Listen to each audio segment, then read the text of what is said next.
नमस्कार, मैं हूं आंचल आनंद। चुनावी खबरों के सबसे बड़े शो इंडिया का चुनावी अड्डा में आपका बहुत बहुत स्वागत है। और आपके साथ मैं हूं कविता सिंह। विधानसभा चुनावों में राजनीतिक दलों का दाव किन पेचों में फंसा है, ये सब कुछ बताएंगे आज आपको। नमस्कार, मैं हूं आपके साथ शीरीन। शह और मात की बिसात पर आज किसने कहां पर कोटियां फिट की हैं, ये भी हम आपको समझाएंगे। तो सबसे पहले बात करते हैं मध्य प्रदेश की। शुरुआत करते हैं मध्य प्रदेश से, जहां बीजेपी और कांग्रेस के बीच प्रतिष्ठा की जंग छिड़ गई है।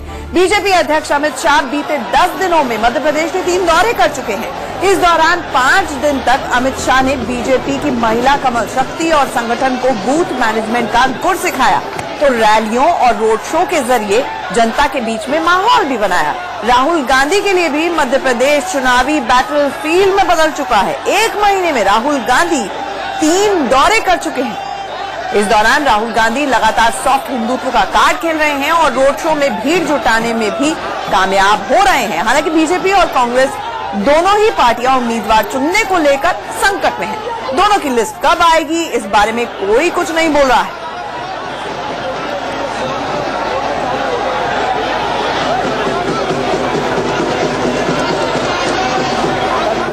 और एमपी का चुनावी अपडेट जानने के लिए सीधे आपको भोपाल लिए चलते जाए। एडिटर न्यूज दीप्ति चौरसिया मौजूद हैं। दीप्ति, राहुल गांधी का दौरा चल रहा है, इस बीच दिग्विजय सिंह का वीडियो सामने आया है जहां पर वो कह रहे हैं कि भाई मैं बोलता हूं तो वोट कट जाते हैं और अगर दुश्मन को भी टिकट मिले तो उसका पूरा समर्थन पार्टी को करना चाहिए। आप कह क्या रहे हैं और चाहते क्या है दिग्गी राजा, ये बहुत बड़ा सवाल बना हुआ है।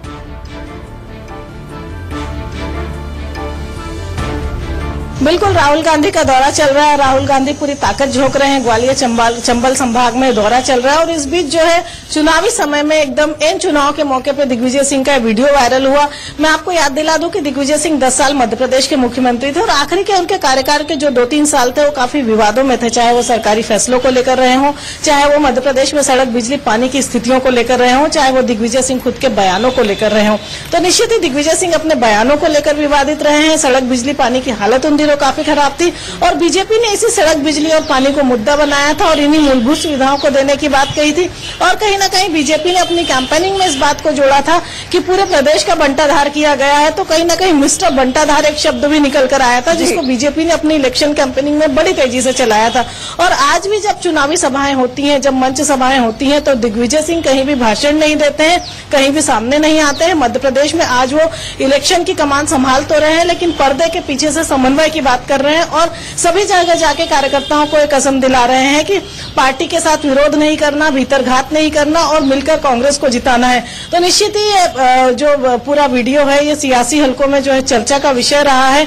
इसे जो है इस वीडियो को दिग्विजय सिंह का दर्द भी कह सकते हैं या कह सकते हैं कि दिग्विजय सिंह का त्याग है, लेकिन कहीं न कहीं इस वीडियो से ये बिल्कुल साफ नजर आ रहा है, साफ समझ में आ रहा है कि दिग्विजय सिंह ये समझाने की कोशिश कर रहे हैं कि सारे मतभेद भूलकर कांग्रेस के सारे कैंडिडेट्स को, कांग्रेस के सारे कार्यकर्ताओं को जो है पार्टी के लिए काम करना पड़ेगा, तभी सरकार बन पाएगी। बिल्कुल दीप्ति, दिग्गी राजा तो लगता है सुधर गया। जिस तरीके से ईडी और सीबीआई की चाबुक का उन्होंने जिक्र किया था, मायावती छिटक गई कांग्रेस से और साफ तौर पर यह कह दिया कि दरअसल दिग्विजय सिंह जैसे लोग ही ऐसे हैं जो चाहते नहीं कि कांग्रेस का किसी और पार्टी के साथ गठबंधन हो। चलिए, ये तो बात हुई कांग्रेस की, अब बात कर लेते हैं बीजेपी के लिए भी कहा यही जा रहा है कि मामा का लिटमस टेस्ट नहीं है, लेकिन जो एंटी इनकम्बेंसी है वो मामा के लिए, बीजेपी के लिए मुश्किल का सबब बनती जा रही है। क्या लगता है इसीलिए बीजेपी कैंडिडेट्स के मामले में फूक फूक कर कदम आगे बढ़ा रही है और कईयों का पत्ता भी कट सकता है? देखिए, बीजेपी जो है टिकट को लेकर रायशुमारी कर रही है। सबसे बड़ी बात यह है कि बीजेपी की 3 बार की सरकार है, एंटी इनकम्बेंसी भी है और कहीं न कहीं जो भीतरघात वाली बात है वो अब बीजेपी में भी आ रही है, क्योंकि पिछले 3 सालों में बीजेपी का कुनबा बहुत बड़ा है, कार्यकर्ता बहुत बढ़ गए हैं और सभी कार्यकर्ताओं की या नेताओं की जो है पार्टी से उम्मीदें बहुत बढ़ गई हैं। इसलिए टिकट लेने वालों की लाइन भी काफी ज्यादा है, टिकट की चाहत रखने वालों की लाइन काफी ज्यादा है।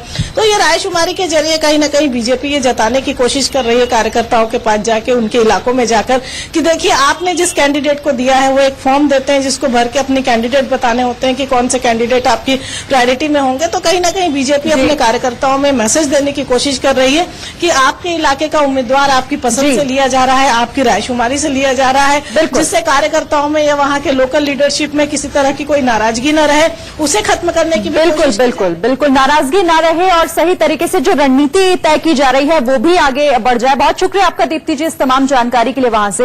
और अब हम बात करेंगे छत्तीसगढ़ की, क्योंकि छत्तीसगढ़ में आज से पहले दौर की चुनाव प्रक्रिया शुरू हो गई है। नामांकन 23 अक्टूबर तक चलेगा और अब तक बीजेपी और कांग्रेस के उम्मीदवारों की लिस्ट का कोई अता पता ही नहीं है। चुनाव में तीसरी ताकत मानी जा रही जोगी की पार्टी और बीएसपी ने उम्मीदवारों के मामले में बढ़त बना रखी है। कांग्रेस 15 सितंबर को ही लिस्ट जारी करने वाली थी, लेकिन मामला अब तक फंसा हुआ लग रहा है, क्योंकि कांग्रेस में बगावत शुरू हो गई है। बीजेपी को भी डर है कि कहीं जिनके टिकट कटेंगे वो बागी ना हो जाएं।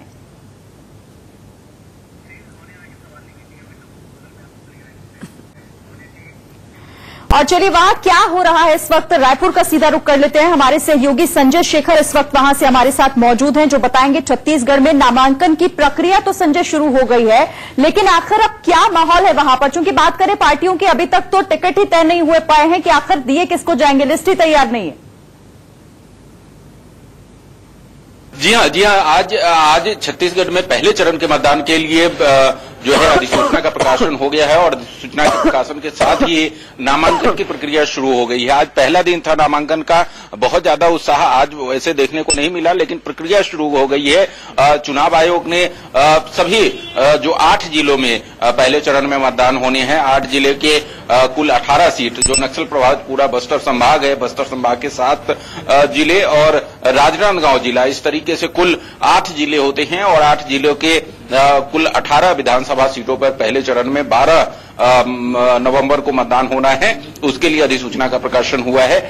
माहौल अभी बहुत ज्यादा सियासी समीकरण खुल करके सामने नहीं आया है, क्योंकि अभी तक कांग्रेस और बीजेपी, जो कि मुख्य विपक्षी दल है और जिनके बीच में मुख्य मुकाबला होना है, उनके कैंडिडेट अभी तक घोषित नहीं हो पाए हैं। लिहाजा अभी तक सियासी समीकरण पूरी तरीके से खुल करके सामने नहीं आ पा रहा है। लेकिन मैं आपको बता दूं कि छत्तीसगढ़ में जो स्थितियां अभी तक निकल करके सामने आ रही है, उसमें मुकाबला कांग्रेस और बीजेपी के बीच में ही मुख्य रूप से होगा।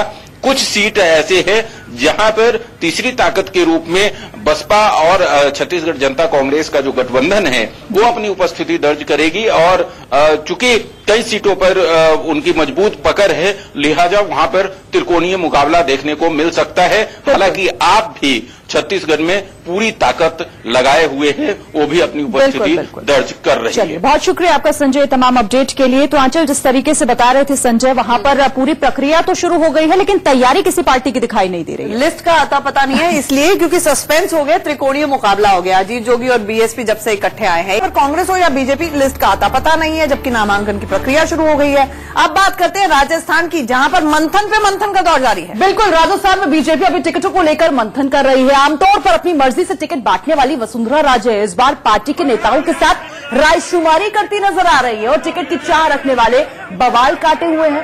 वहीं दूसरी ओर कांग्रेस का हाथ मजबूत करने के लिए अब मानवेंद्र सिंह भी मैदान में कूद पड़े हैं। बीजेपी के संस्थापक रहे पूर्व मंत्री जसवंत सिंह के बेटे मानवेंद्र सिंह कल कांग्रेस में शामिल हो सकते हैं। मानवेंद्र ने राजपूतों की अनदेखी का इल्जाम लगाकर, आपको याद दिला दे, बीजेपी से कर लिया था किनारा। उनके कांग्रेस में आने के बाद मारवाड़ इलाके में चुनावी समीकरण अब पूरी तरीके से बदलता नजर आ सकता है।